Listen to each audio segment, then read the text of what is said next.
We're back with Congressman Adam Schiff of California. He's the senior Democrat on the Intelligence Committee.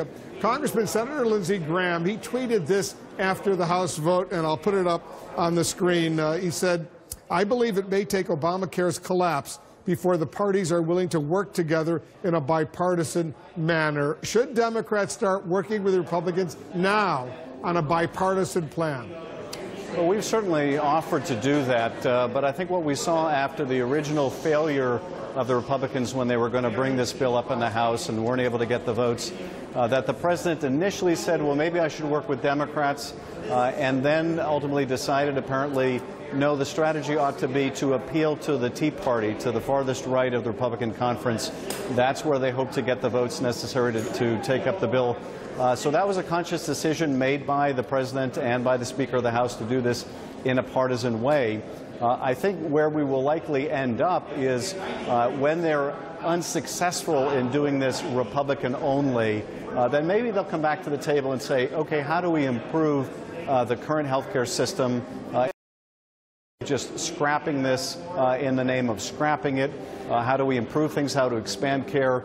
They'll find a very receptive Democratic Party if they're willing to do that. But if the real goal here, as I mentioned earlier, is to essentially cut off millions of people from health care because they're just not interested in spending the resources to make sure people can get access, and they want to put that money in a tax cut, obviously they're going to find zero support among Democrats. Before I let you go, Congressman, you were briefed today by the FBI Director James Comey, the National Security Agency Director Admiral Mike Rogers.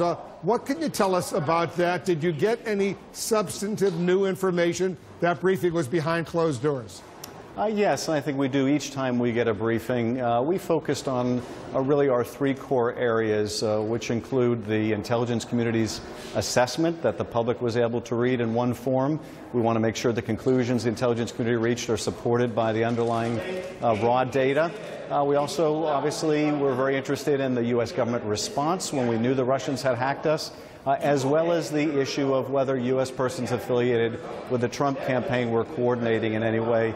So those were the issues, I think, that were the predominant focus.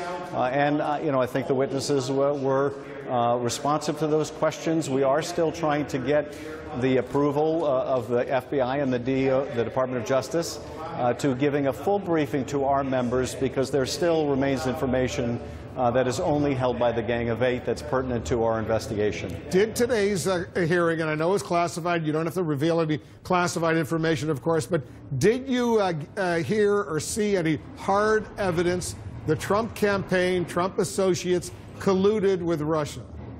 I can't go into the content of the hearing. We certainly did ask about that basket of issues affecting U.S. persons, but I can't discuss the testimony that we had. I can tell you that I think we're working together, Democrats and Republicans on the committee, in a very neutral, nonpartisan fashion. It's the way it ought to be. Their new Republican lead, Mike Conaway, and I have been really joined at the hip on this, and we are now in the process of sending out letters, inviting additional witnesses to come in, requesting additional documents, as well as moving forward and talking to counsel for Clapper, Brennan, and Yates about scheduling that open hearing. Congressman Adam Schiff will continue this conversation down the road. Thanks very much.